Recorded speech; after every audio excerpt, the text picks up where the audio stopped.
Bismillahirrahmanirrahim. Assalamualaikum warahmatullahi wabarakatuh. Alhamdulillah. Wassalatu wassalamu ala rasulillah Sayyidina Muhammad bin Abdullah wa ala alihi wa ashabihi wa mawalah. Amma ba'd. Faqala ta'ala fi kitabil karim, A'udzu billahi minasy syaithanir rajim. Wa ma ataakumur rasulu fakhudhuhu wa ma nahakum anhu fantahu. Shadaqallahul adzim.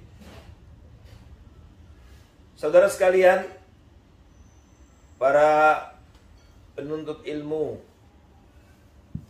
orang-orang yang semangat ingin memperdalam Islam, hafizakumullah.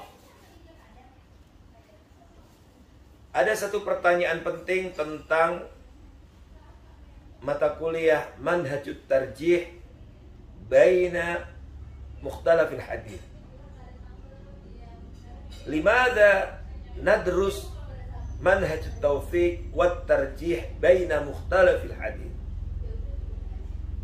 Mengapa kita sebagai mahasiswa, orang-orang yang ingin memperdalam Islam, perlu memahami dan belajar tentang manhajut taufiq wa tarjih baina mukhtalafil hadith, yaitu metode menjamak, mentaufik, mengkombinasikan dan mentarjih di antara hadith-hadith yang kontradiksi. Pentingnya materi ini adalah, pertama, lianna hadhil madah tata'allaq bil masdar ats-tsani min masadir Islam. Karena ia berhubungan langsung dengan sumber hukum Islam yang kedua, yaitu as-sunnah an-nabawiyah, al-hadits an-nabawi, yang merupakan sumber hukum Islam yang kedua ba'dal Quran. Yang itu artinya bahwa kita tidak akan memahami ajaran Islam dengan baik dan benar kalau kita tidak memahami hadis. Dan di antara min ulumil hadis adalah memahami hadis-hadis yang ta'arud, yang kontradiksi. Karena di dalam perjalanannya kita lihat, membaca, ada hadis-hadis yang ta'arud, kontradiksi satu sama yang lain. Nah, ketika kita membaca hadis-hadis yang seperti ini, kita harus tahu bagaimana solusinya, bagaimana menyikapinya.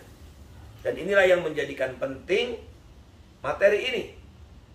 Sehingga siapapun yang ingin memahami Islam, siapapun yang ingin memperdalam agama Allah, siapapun yang ingin memahami hadis dengan baik dan benar, maka dia harus belajar dan memahami materi ini.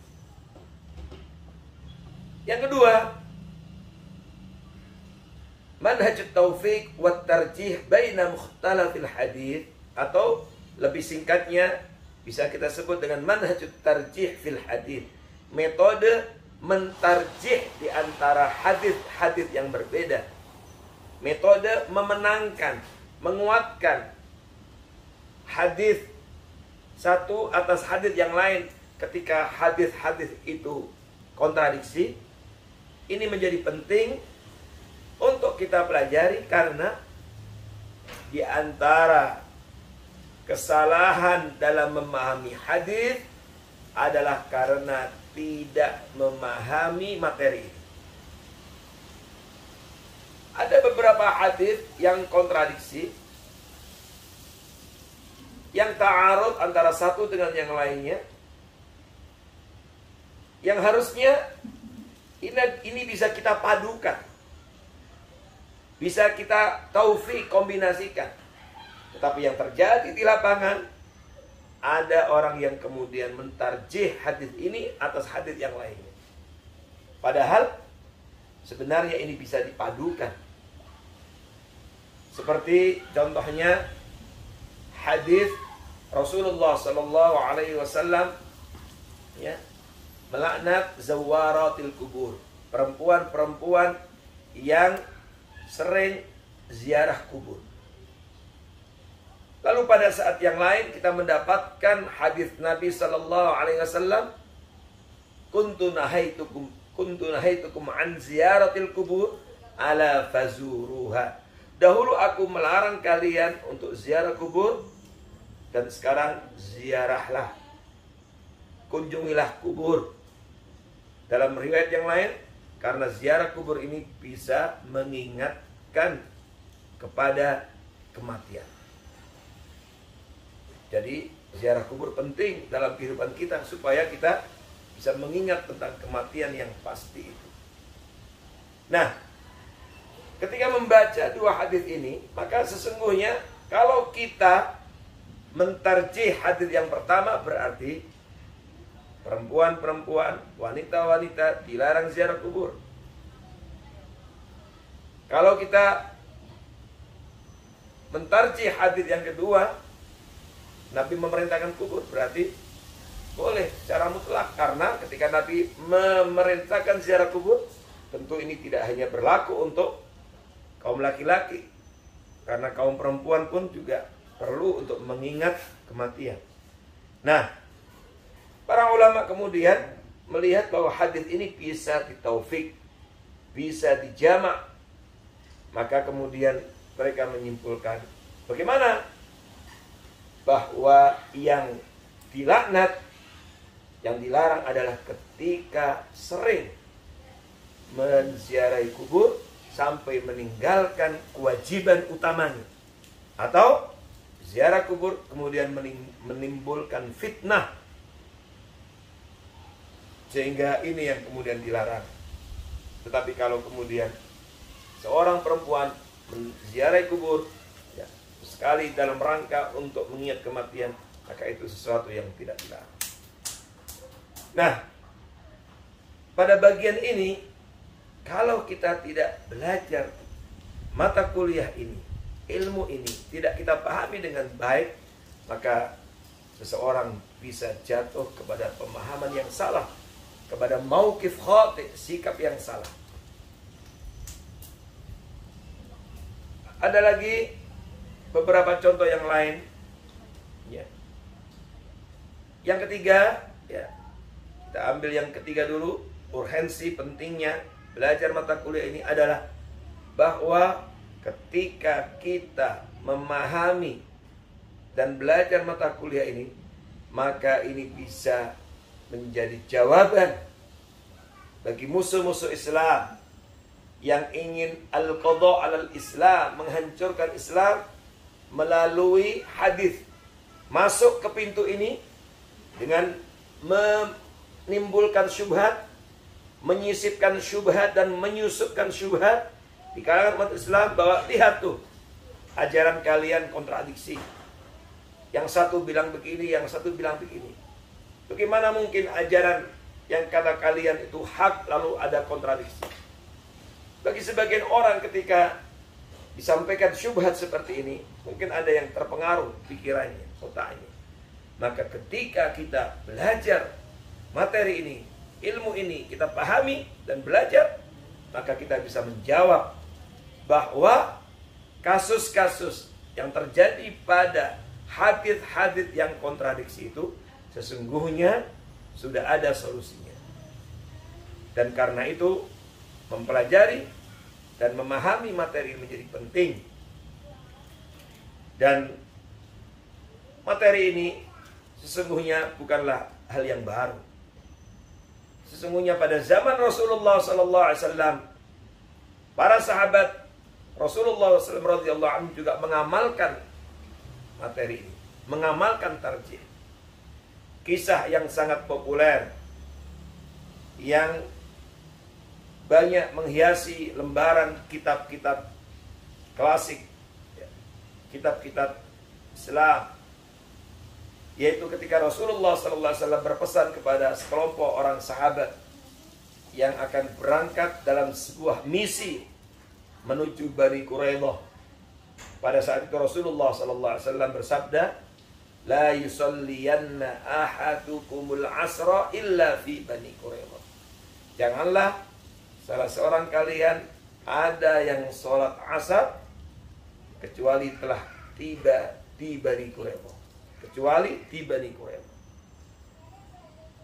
Lalu pada saat yang lain ada hadis Nabi, afdalus sholat yang terbaik adalah sholat tepat pada waktunya.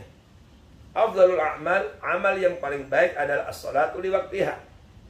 Nah, ketika mereka berangkat menuju Bani Quraidah, di tengah perjalanan tibalah waktu sholat asar.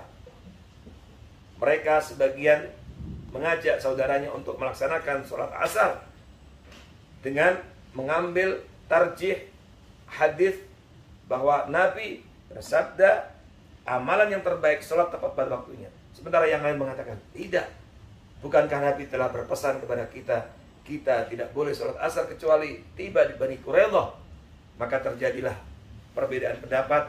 Akhirnya muncul dua kelompok dari sahabat ini. Yang kelompok pertama mentarjih hadis la yusalliyanna ahadukumul asra illa fi Bani Quraidah, sehingga mereka tidak sholat asar, dan baru ketika tiba di Bani Quraidah mereka melaksanakan sholat asar. Bahkan dalam sebuah riwayat mereka tiba di Bani Quraidah telah masuk waktu maghrib. Sementara sebagian yang lain memenangkan dan mentarjih hadis amalan yang terbaik sholat tepat pada waktunya, maka mereka melaksanakan sholat ketika tiba waktu sholat asar. Ini artinya satu bukti bahwa para sahabat radhiyallahu anhum mengamalkan ilmu ini pada zamannya, dan ketika disampaikan, dilaporkan kepada Rasulullah SAW, Rasulullah SAW fa'aqarrahuma, menyetujui keduanya, tidak menyalahkan satu, membenarkan yang lain, tetapi dua-duanya dibenarkan. Ini artinya bahwa mengamalkan tarjih itu juga termasuk bagian yang diajarkan oleh Rasulullah SAW, dan bukan sesuatu yang bid'ah, sesuatu yang baru. Dalam perjalanan kehidupan kita lihat realitas di lapangan menunjukkan bahwa terkadang kita mendapati ada perbedaan hadis yang kemudian memicu perpecahan umat Islam. Padahal sesungguhnya hadis-hadis yang kontradiksi itu bisa dipadukan, bisa dipahami, ditempatkan secara benar, lalu dilihat apakah mungkin kedua hadis ini bisa ditaufik, dijamak.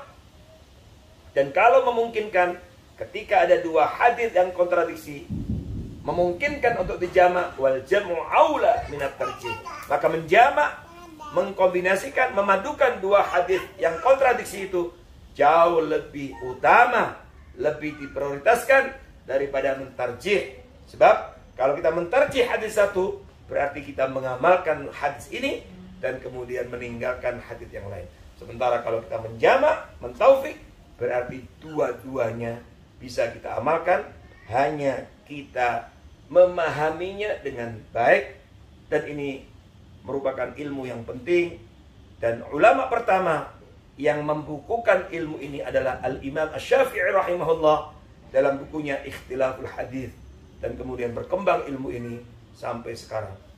Mudah-mudahan kita semuanya semangat untuk mempelajari hadis, dan juga termasuk memahami dan mempelajari metode taufik dan tarjih di antara hadis yang berbeda.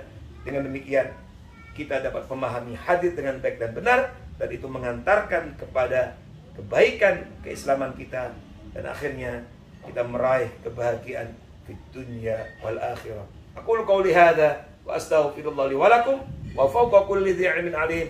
Assalamualaikum warahmatullahi wabarakatuh.